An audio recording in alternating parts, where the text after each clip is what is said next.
Students, welcome back to my channel Rachna's creation. कच्ची से कलम तक मैं हूं रचना और आज का हमारा टेस्ट है टेस्ट नंबर 6 डे 6 प्री के एग्जाम की पूरी तैयारी, स्पेशली बीपीएससी के एग्जाम के लिए। तो प्राचीन भारत का टॉपिक है मौर्य का राजनीति और प्रशासन, मिडाइवल हिस्ट्री का टॉपिक है अकबर, मॉडर्न हिस्ट्री का टॉपिक है मुस्लिम लीग, ज्योग्राफी इंडिया का टॉपिक है घाटी एवं दर्रा, वर्ल्ड ज्योग्राफी का टॉपिक है विश्व के पर्वत, इसके अलावा पॉलिटी का टॉपिक है संसद के अधिनियम एवं संशोधन, इकोनॉमिक्स का टॉपिक है मुद्रा एंड बैंकिंग जो कि पिछले कई दिनों से चल रहा है, साइंस का टॉपिक है प्रमुख पोषक तत्व और उनसे कभी से होने वाली बीमारियां, जीके का टॉपिक है विश्व के संसद और समाचार पत्रों के नाम। टोटल 100 क्वेश्चन की टेस्ट सीरीज चल रही है। जो लोग पहली बार देख रहे हैं उनको बता दूं कि इस टेस्ट सीरीज में हम कवर कर रहे हैं 6 to 12 एनसीईआरटी सारे सब्जेक्ट की, 2 किताब सारे सब्जेक्ट की, 20 साल के क्वेश्चन सभी सब्जेक्ट के सभी टॉपिक्स के 20 साल के प्री के एग्जाम में पूछे गए क्वेश्चंस, फॉरवर्ड लीक क्वेश्चन यानी नए क्वेश्चन क्या बन सकते हैं। और जो लोग इससे पहले की टेस्ट सीरीज नहीं देखे उनको मैं बता दूं कि डिस्क्रिप्शन बॉक्स में मैंने टेस्ट सीरीज की, अपनी क्लासेस की, फास्ट रिवीजन की और प्री के एग्जाम के संबंधित गाइडलाइन की सारी वीडियो लिंक मैंने शेयर की हुई है। तो चलिए शुरू करते हैं आज की टेस्ट सीरीज। 60 दिन में मैं आपको बीपीएससी प्री की पूरी तैयारी करवा दूंगी, इसलिए इन टेस्ट सीरीज सबसे पहले करते हैं इंडियन ज्योग्राफी से। पहला क्वेश्चन, 4 घाटियों के नाम है और किस राज्य में स्थित है वो। तो एक क्वेश्चन के थ्रू मैं आपका 4 क्वेश्चन करवा रही हूँ। कुल्लू घाटी कहाँ है? कुल्लू घाटी है हिमाचल प्रदेश में। नेलांग घाटी कहाँ है? नेलांग घाटी है उत्तराखंड में। मरखा घाटी है जम्मू एंड कश्मीर में। जुकू घाटी है नागालैंड में। आप चाहें तो मैप बना के इसको मैप में लोकेट कर लीजिए तो आपको क्रम भी याद रहेगा पूरब से पश्चिम का। तो ये हो गया। दूसरा, शांत घाटी कहाँ स्थित है? तो शांत घाटी स्थित है केरल में, जिसको बोलते हैं साइलेंट वैली या मौन घाटी, इसलिए ऑप्शन आया तो कंफ्यूज मत होइएगा। केरल के पलक्कड़ पालाघाट जिले में स्थित है ये। अगला क्वेश्चन है, किसी पर्वत या पहाड़ी में स्थित निचला भाग जिससे होकर स्थल मार्ग गुजरता है उसको क्या कहा जाता है? उसको दर्रा कहा जाता है। चौथा क्वेश्चन, भारत का सबसे ऊंचा दर्रा कौन सा है? भारत का सबसे ऊंचा दर्रा काराकोरम है जो कि लद्दाख क्षेत्र में जम्मू कश्मीर में है। पांचवा क्वेश्चन, एक साथ में 6 क्वेश्चन आपको करवा दूंगी इसमें। चांगला दर्रा कहाँ है? जम्मू कश्मीर। रोहतांग दर्रा हिमाचल प्रदेश। बॉमडिला आंध्र प्रदेश। नाथुला सिक्किम। भोर घाट महाराष्ट्र और पाल घाट केरल में। ठीक है। इसके बाद छठा क्वेश्चन है लिपुलेख दर्रा उत्तराखंड। जोजिला दर्रा कई बार पूछा गया है। बेसिकली ये जो दर्रे हैं ना वो सब पूछे गए क्वेश्चन है, इसलिए मैं आपको इकट्ठे बता रही हूँ। जोजिला है कश्मीर में। शिपकिला हिमाचल प्रदेश में। माणा दर्रा उत्तराखंड में। ले जाने का रास्ता किस दर्रे से होके जाता है? तो जोजिला दर्रे से ले जाने का रास्ता जाता है। किंगरी विंगरी नीति माणा ये क्या है? तो किंगरी विंगरी नीति माणा ये दर्रे हैं उत्तराखंड के। पश्चिम से पूर्व दर्रों का क्रम लगाना है। शिपकिला दर्रा, लिपुलेख, नाथुला और बॉमडिला। इसलिए मैंने आपको बोला कि स्टेट वाइज मैप में लोकेट कर लीजिएगा तो आपको पश्चिम से पूरब का क्रम याद रहेगा। मुलिंगला दर्रा कहाँ? ये बिल्कुल नया क्वेश्चन और इम्पोर्टेंट है, उत्तराखंड में है। तो ये दर्रे एवं घाटी से यही 10 क्वेश्चन है जिसमें आपको 10 क्वेश्चन दिख रहे हैं, लेकिन कई क्वेश्चन है इसमें। 1 2 3 4 इसमें है, 5 6 7 8 9 10 इसमें, 11 12 13 14 क्वेश्चन, 14 15 16 क्वेश्चन तो अलग से मैंने आपको करा दिए 10 क्वेश्चन के साथ। तो इस तरह से ये आपका दर्रा और घाटी में इससे ज़्यादा आपको रटने की ज़रूरत नहीं है। अब करते हैं हम लोग वर्ल्ड ज्योग्राफी। चलिए तो अब करते हैं वर्ल्ड ज्योग्राफी के क्वेश्चन। और वर्ल्ड ज्योग्राफी में आज हमारा टॉपिक है विश्व की पर्वत श्रेणियाँ। सबसे पहले पर्वत क्षेत्र की माप, मतलब पर्वत क्षेत्र किसे माना जाता है? तो समुद्र की सतह से, यानी जिस क्षेत्र की ऊंचाई समुद्र तल की सतह से 1000 मीटर से अधिक हो उस क्षेत्र को पर्वत क्षेत्र कहा जाता है। पर्वतों का सागर किसे कहा जाता है? ब्रिटिश कोलंबिया को पर्वतों का सागर कहा जाता है और इसका यह नाम सेंट जॉन की पुस्तक से ली गई है। विश्व की सर्वाधिक विस्तृत पर्वत श्रृंखला कौन सी? किस तरह की पर्वत पूरे विश्व में सबसे ज़्यादा फैली हुई है? जैसे पर्वतों के प्रकार होते हैं तो वलित या मोरदार पर्वत सबसे ज़्यादा पूरे विश्व में फैले हैं। पर्वतों के कौन कौन से प्रकार होते हैं मैं आपको फटाफट से बता देती हूँ। वलित पर्वत होते हैं, आल्प्स होता है, अवरोधी या ब्लॉक पर्वत होता है, गुंबदाकार होता है, मिश्रित पर्वत होता है और अवशिष्ट पर्वत होता है। इसके अलावा व्हाइट पर्वत होते हैं। विश्व की सबसे लंबी पर्वत श्रृंखला किसे कहा जाता है? तो एंडीज दक्षिण अमेरिका में है। विश्व की सबसे लंबी पर्वत श्रेणी है एंडीज, साउथ अमेरिका। लोकेशन भी याद कर लीजिए। एंडीज का सर्वोच्च बिंदु, तो एंडीज श्रृंखला का सर्वोच्च बिंदु अंकाकागुआ। आवोराकी चोटी, माउंट ब्लैंक चोटी, ये किस तरह के पर्वत की, किसकी पर्वत की चोटियां हैं? ये आल्प्स पर्वत की चोटियां हैं। ये बहुत इंपॉर्टेंट क्वेश्चन है। फ्रांस, ऑस्ट्रिया, जर्मनी, स्विट्जरलैंड में इसका फैला हुआ है पूरा। विश्व का सबसे विस्तृत ब्लॉक पर्वत कौन सा है? तो विश्व का सबसे विस्तृत ब्लॉक पर्वत है सियरा नेवदा। सियरा नेवदा कहाँ है? ये भी क्वेश्चन आपसे पूछा जा सकता है। तो ये है यूएसए, कैलिफोर्निया में। सॉल्ट रेंज कहाँ स्थित है? तो सॉल्ट रेंज है पाकिस्तान में स्थित। और ये बहुत इंपॉर्टेंट है आपके लिए ये क्वेश्चन, तो आपको याद रखना है सॉल्ट रेंज कहाँ स्थित है। ब्लॉक पर्वत है सॉल्ट रेंज, जो कि पाकिस्तान में स्थित है। फ्यूजियामा कोटोपैक्सी किस तरह की पर्वत है? तो फ्यूजियामा और कोटोपैक्सी जो है वो गुंबदाकार पर्वत है। फ्यूजियामा है जापान में और कोटोपैक्सी है इक्वेडोर में। अरावली पर्वत किस तरह की पर्वत है? अरावली पर्वत जो है वो है अवशिष्ट पर्वत का प्रमुख उदाहरण है अरावली पर्वत। इसके अलावा और भी अवशिष्ट पर्वत है, जैसे कि पेनाइन है यूरोप में और अपलेशियन है अमेरिका में। अभी ये टॉपिक एक बार और चलेगा, एक बार में ये टॉपिक कंप्लीट नहीं होगा। चलिए हम लोग कर लेते हैं पॉलिटी। चलिए अब करते हैं पॉलिटी के क्वेश्चन। तो पॉलिटी में संसद का ही संविधान संशोधन विधेयक। संविधान संशोधन का अधिकार किसे है? तो संविधान संशोधन का अधिकार है संसद को आर्टिकल अनुच्छेद 368 के तहत। भारतीय संविधान में संसद किसी विभाग में संशोधन कर सकती है।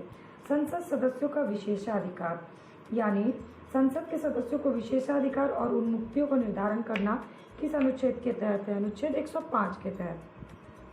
अंतर्राष्ट्रीय संधि को संपूर्ण भारत में या उसके किसी भी भाग में लागू करने का अधिकार या कानून बनाने का अधिकार राज्य की सहमति से, ये किस आर्टिकल में? तो अनुच्छेद 253 में दिया गया है संसद को ये। शून्यकाल की अवधि क्या होती है? शून्यकाल जो होता है ये भारत की संसदीय व्यवस्था की देन है। ये अधिकतम 1 घंटे की हो सकती है, दोपहर 12 बजे से दिन के 1 बजे तक। कौन सा विधेयक पुनर्स्थापित किया जा सकता है लोकसभा में? तो आर्टिकल 109 के अनुसार धन विधेयक लोकसभा में पुनर्स्थापित किया जा सकता है, राज्यसभा में पुनर्स्थापित नहीं किया जा सकता है। कौन सा विधेयक किसी भी सदन में पेश किया जा सकता है?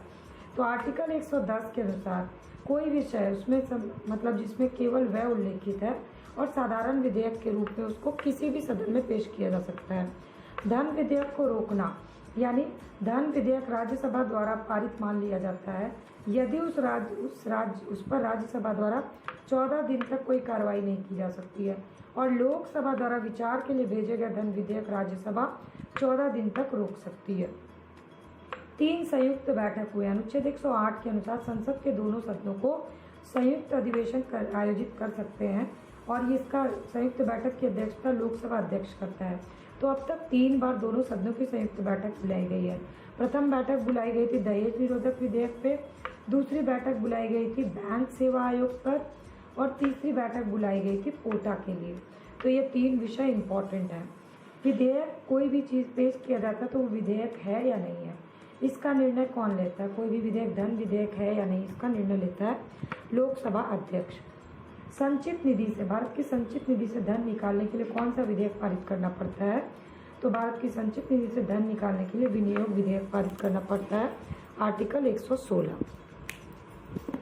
चलिए तो इकोनॉमिक्स का क्वेश्चन। इकोनॉमिक्स में बैंकिंग भी चल रहा है, मुद्रा बैंकिंग, और बहुत इंपॉर्टेंट क्वेश्चन है आज के। निम्नलिखित में से किस बैंक ने चीन में अपनी शाखा पहले खोली है? तो सबसे पहले निजी बैंक में है एक्सिस बैंक और सरकारी बैंक में है एसबीआई।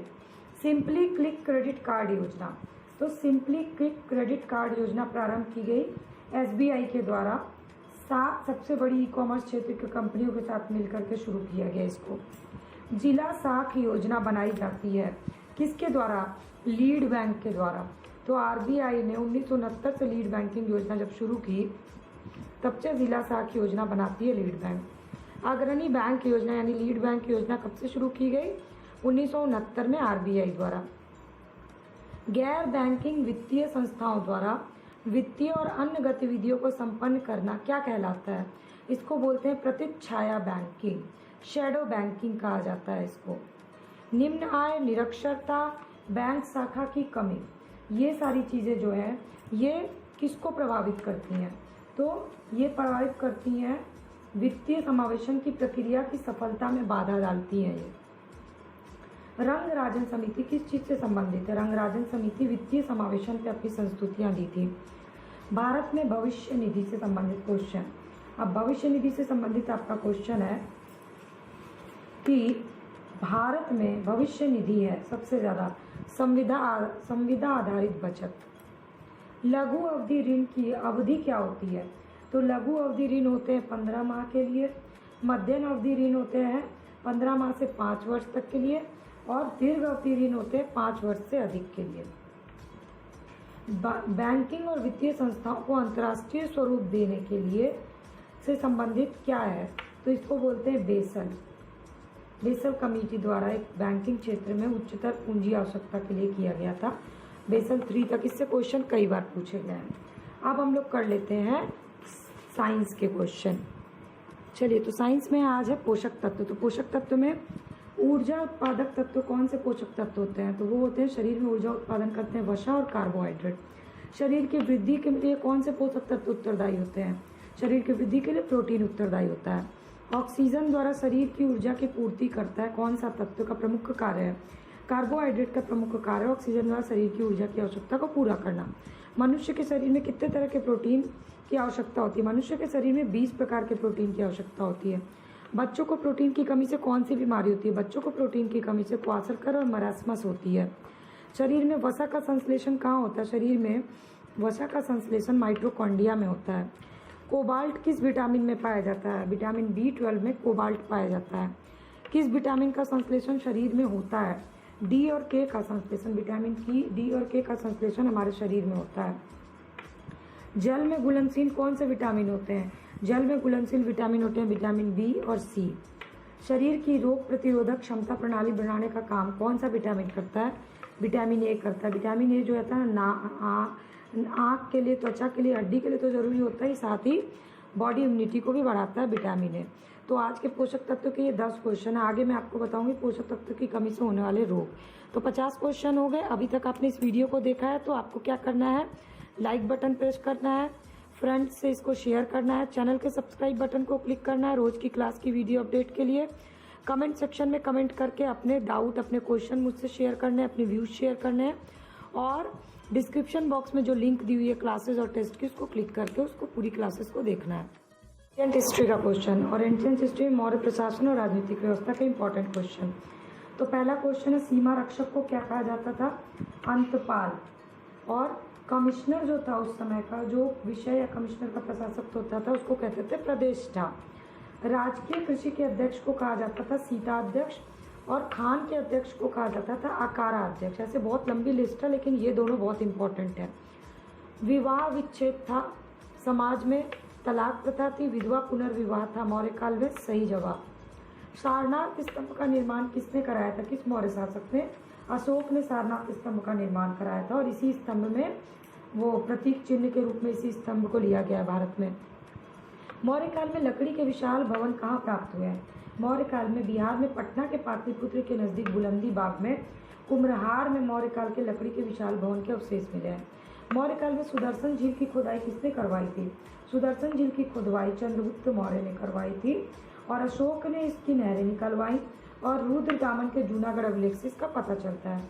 मौर्य काल में मापतोल के अधिकारी को क्या कहा जाता था? पोतवा अध्यक्ष कहा जाता था। सीता का अर्थ क्या होता था? सीता का अर्थ होता था राजकीय भूमि से प्राप्त आय। बहुत बार पूछा गया है क्वेश्चन। मौर्य काल में शिक्षा का प्रमुख केंद्र कौन सी जगह थी? तक्षशिला थी।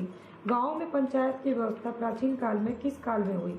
तो मौर्यों ने की थी गाँव में पंचायत की व्यवस्था। ये 10 क्वेश्चन बहुत ज़्यादा इंपॉर्टेंट है, और बहुत सारे लोगों को इसमें ऑप्शन देख के कन्फ्यूजन होता है, इसलिए प्लीज़ इसको याद कर लीजिए। अब करते हैं मेडाइवल काल।